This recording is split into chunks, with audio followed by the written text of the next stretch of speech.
Що менеджер отримує з того, що вирощує сильних людей? І чому цінності важливіші за навички? Привіт! У минулому відео я говорив про те, як побудувати команду, в якій людина сама зацікавлена показувати результат. І в кінці я пообіцяв відповісти на питання, яке там залишилося відкритим. Питання просте. Добре.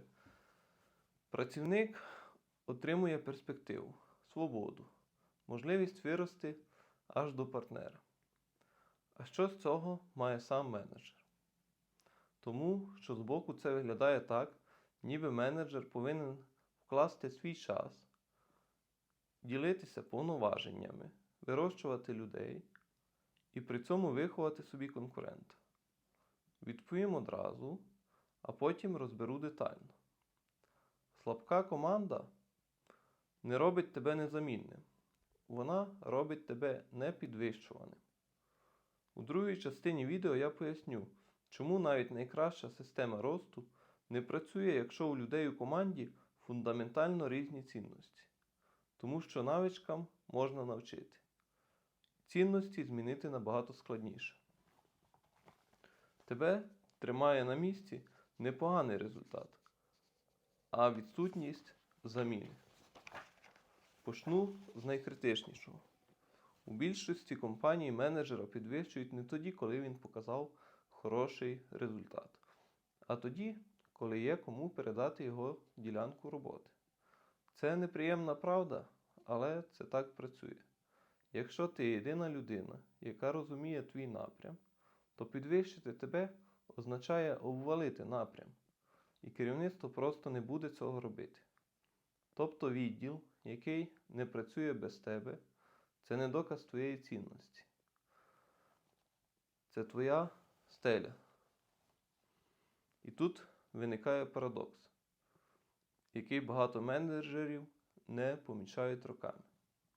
Людина навмисно тримає всю інформацію на собі, щоб бути незамінною, досягає цієї мети і застрягає на цій посаді на 5 чи 10 років.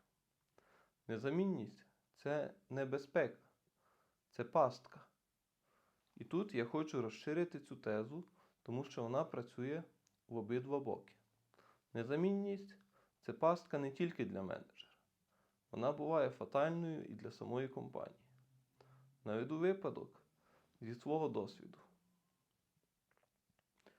Свого часу я працював менеджером напряму автодоставки у великій логістичній компанії. Компанія була робоча, з реальними клієнтами і реальним обігом, але в неї була одна структурна особливість. Ключові позиції в ній займали не найсильніші фахівці, а родичі власників. Це не історія про те, що ці люди були поганими. Це історія про те, що позиції розподілялися за спорідненістю, а не за здатністю вести напрям. І звідси випливало інше. Наступників у компанії не готували. Дублювання не було. Знання про клієнтів, домовленості, специфіку маршрутів жили в головах кількох людей і ніде більше. Я не буду розповідати про це довго, але скажу, що з часом я пішов з цієї компанії. Приблизно тоді ж пішов ще один менеджер. І далі почалося те, заради чого я взагалі цей випадок розповідаю. Компанія не змогла закрити ці ділянки. Через якийсь час вона збанкрутувала. Я не стверджую, що причиною банкрутства був відхід двох людей. Так не буває. У банкрутства завжди є більше однієї причини. І я не бачив їхньої фінансової картини зсередини. Але я точно бачив, що у компанії не виявилося нікого, хто міг би підхопити не тому, що не встигли, а тому, що ніколи цим не займалися. І це вже мій висновок як менеджера, а не як людини, яка звідти пішла. Структура, побудована на кількох незамінних людях, не має запобіжника. Вона тримається рівно доти, доки ці люди залишаються задоволеними. А у момент, коли вони йдуть, а вони колись підуть, виявляється, що бізнес не мав дублювання ні в чому. Тому питання, а що буде, якщо ця людина піде? Це не питання лояльності, це питання виживання компанії. Стеля – масштабування. Друга причина – суто математична. Менеджер, який контролює кожен крок кожної людини, впирається в стелю приблизно на 5-7 підлеглих. Далі фізично не вистачає годин в добі. Порахуй сам, якщо на людину йде година твого часу, на день узгодження, перевірка, пояснення, то на 10 людей це 10 годин. Ти вже не менеджер, ти вузьке місце процесу. А менеджер, який навчився передавати рішення, масштабується далі. Тому що він контролює не кроки, а результат, ризики і ключові точки. Я про це говорив у минулому відео. Але тоді це виглядало як принцип. Насправді, це арифметика робочого дня. Кожне рішення, яке твоя людина приймає без тебе, це повернені тобі години. Не абстрактна довіра, а години. Ризик, який видно згори. Третє – команда, яка не працює без однієї людини, це операційний ризик. І цей ризик добре видно тому, хто дивиться на компанію зверху. Ти пішов у відпустку, напрям став. Захворів, напрям став. Вигорів і вирішив піти, напрям обвалився. Жоден власник не буде розширювати зону відповідальності людини, у якої немає дублювання. Це не питання симпатії, це питання ризику. Тому команда здатна працювати без тебе 2 тижні – це не загроза твоїй позиції. Це умова, за якою тобі взагалі можуть дати більше. Головне заперечення. А якщо він піде? Тепер найчастіше заперечення, і я хочу відповісти на нього чесно, а не відмахнутися. Так буває. Ти виростив людину, а вона пішла в іншу компанію, іноді до конкурента. Але подивись на це так. Сильні люди йдуть у будь-якому разі. Питання тільки в тому, коли і як. Людина, яку не розвивають, йде через 8 місяців. Роздратована і розповідає про твою компанію відповідні речі. Людина, яку розвивали 3 роки, йде, побудувавши тобі систему, залишивши наступника і зберігши з тобою нормальні стосунки. І ось про що майже не говорять. Люди, яких ти виростив, це твій актив, який переживає конкретну компанію. Через 5 років вони працюють у різних місцях. Вони рекомендують тебе, приводять до тебе людей, вони беруть трубку, коли ти дзвониш. Я знаю менеджерів, у яких за 20 років кар'єри головним капіталом виявився не рядок у резюме, а мережа людей, які їм довіряють. Це не романтика, це найдешевший канал найму і найнадійніший канал інформації, який взагалі існує. І ще одна річ, яку не прийнято говорити. Менеджер, який тягне все сам, згорає першим. Не тому, що слабкий, а тому, що система, побудована на його постійній присутності, не має запобіжника. Вирощування людей – це не альтруїзм. Це в тому числі спосіб не загнати себе. Частина друга. Цінності. Чому система росту не працює без спільних цінностей? Тепер друга частина, і вона важливіша. Усе, про що я говорив зараз і в минулому відео – свобода, повноваження, можливість вирости до партнера – тримається на одній речі – на довірі. Ти не можеш дати людині свободу рішень, якщо не знаєш, які рішення вона прийме, коли тебе немає поруч. І ось тут інструкції не допомагають, КПІ не допомагають, регламент описує ситуації, які ти передбачив, а проблеми виникають у тих, які ти не передбачив.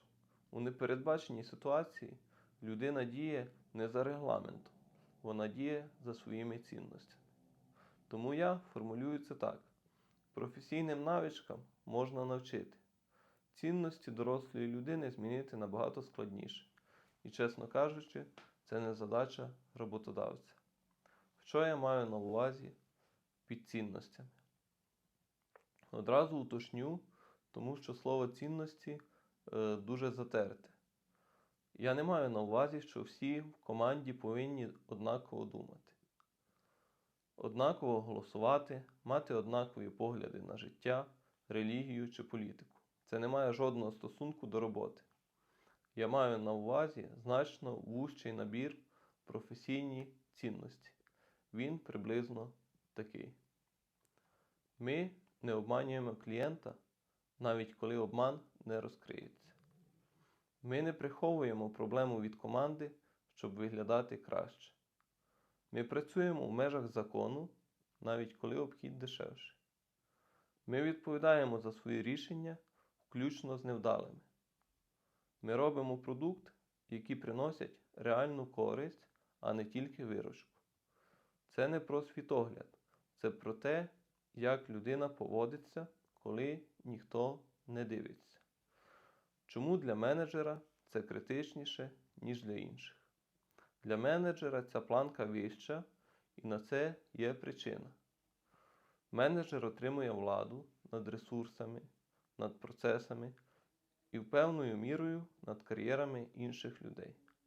Хороший КПІ при поганих цінностях – це не нейтральна ситуація, це небезпечна ситуація. Людина може бути чудовим продавцем, може закривати план щомісяця. Але якщо для неї нормально обманути клієнта, приховати проблему або тиснути на працівника заради цифри, я не назву це сильним менеджментом. Результат має значення, і спосіб, який він отриманий, теж має значення. Це не два різних питання. Це одне. Важлива межа, спільні цінності, а не однакові думки. Тепер найважливіше застереження. Я хочу, щоб воно прозвучало чітко. Спільні цінності не означають, що всі погоджуються з керівником. Менеджер повинен мати право сказати мені: я думаю, ти помиляєшся. Сперечатися про стратегію, продукт, ціну, маркетинг, найм, технології. Це не проблема. Це якраз те, за що я плачу гроші. Мені не потрібні менеджери, які підтакують. Такий менеджер марний саме тоді, коли він найпотрібніший. Розбіжність у думках – це нормальна робоча ситуація. Інша річ, коли розходяться принципи.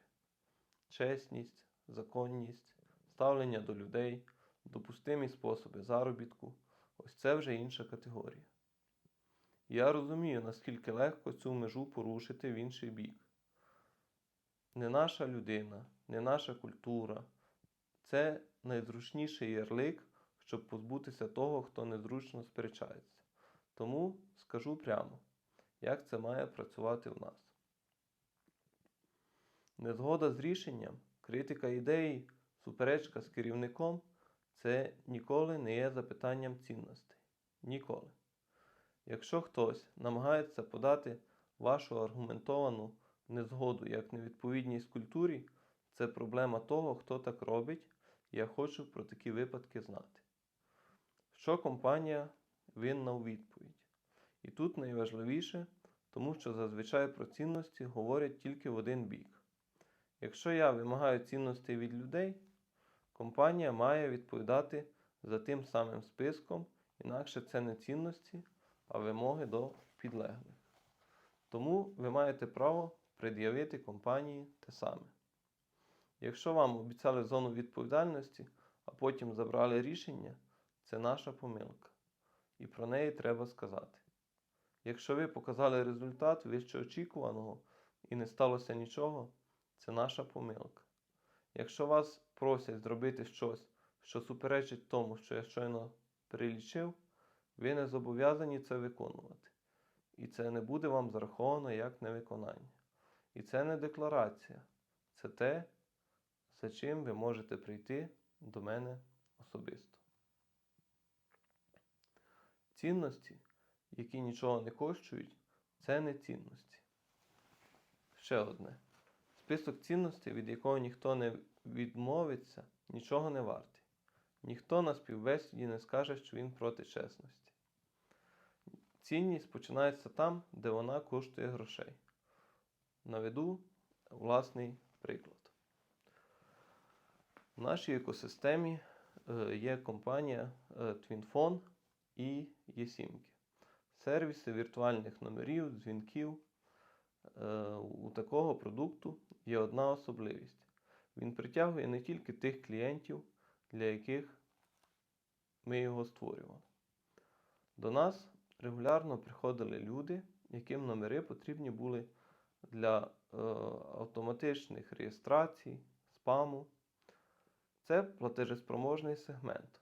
Вони готові платити, вони приходять самі, їх не треба шукати, і технічно обслуговувати їх нічим не складніше, ніж будь-кого іншого. Ми вирішили цього не дозволяти. Підозрілі аккаунти заморожували, а гроші повертали клієнтам назад. Звернув увагу саме на другу частину. Гроші можна було не повертати. Формально в багатьох випадках підстав для повернення не було. А ми повертали. Короткостроково це виглядало як втрата, як пряма втрата. Ми втратили клієнтів, ми втратили виручку. І ось, що я хочу сказати чесно. Бо інакше вся ця історія перетвориться на красиву казку. У момент, коли ми ухвалювали це рішення, ми не знали, що воно окупиться. Ніхто нам цього не гарантував.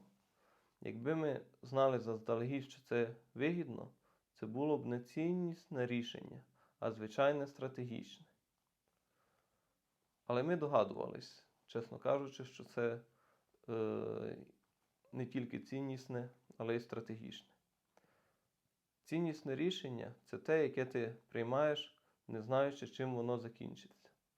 А закінчилося воно так. З часом до нас почали приходити зовсім інші клієнти. Стабільні, серйозні гравці на європейських ринках, для яких важливо, щоб сервіс, яким вони користуються, мав гарну репутацію. Репутація сервісу виявилася активом. Але, ще раз, це стало зрозуміло потім. У момент рішення у нас на столі були тільки втрачені гроші. Ось це і є перевірка. Не список на сайті, а рішення, яке було невигідним. Що це означає на практиці? І звідси практичний висновок, який стосується найму. Якщо для людини нормально те, що для нас неприйнятно, це не означає, що хтось із нас поганий. І це не означає, що я збираюся когось перевиховувати. Дорослу людину не перевиховують. Це означає простішу річ. Ми можемо просто не підходити одне одному. Компанія має право визначати свою професійну культуру. Людина має право вибирати роботодавця, культура якого їй підходить. Це нормальний, чесний обмін, не конфлікт. Саме тому ми намагаємося говорити про це на вході, а не через рік роботи. Підсумовуючи двома реченнями, мені не потрібні менеджери, які погоджуються зі мною у всьому. Мені потрібні менеджери, яким я можу довіряти тоді, коли мене немає поруч. Для цього недостатньо інструкцій, регламентів і КПІ. Для цього потрібні спільні базові цінності і система, у якій сильній людині вигідно рости. І тому вирощувати людей – це не благодійність з боку менеджера. Це найпрактичніша річ, яку він може зробити для власної кар'єри. Якщо ви керуєте командою, одне питання на подумати. Що станеться з вашим напрямом, якщо вас не буде 2 тижні? Якщо відповідь «все зупиниться», це не показник вашої важливості. Це те, над чим варто попрацювати найближчим часом. Напишіть у коментарях, як у вас у компанії вирішується питання наступника. Мені цікаво, чи це десь працює системно. Дякую за увагу. До зустрічі в наступному відео.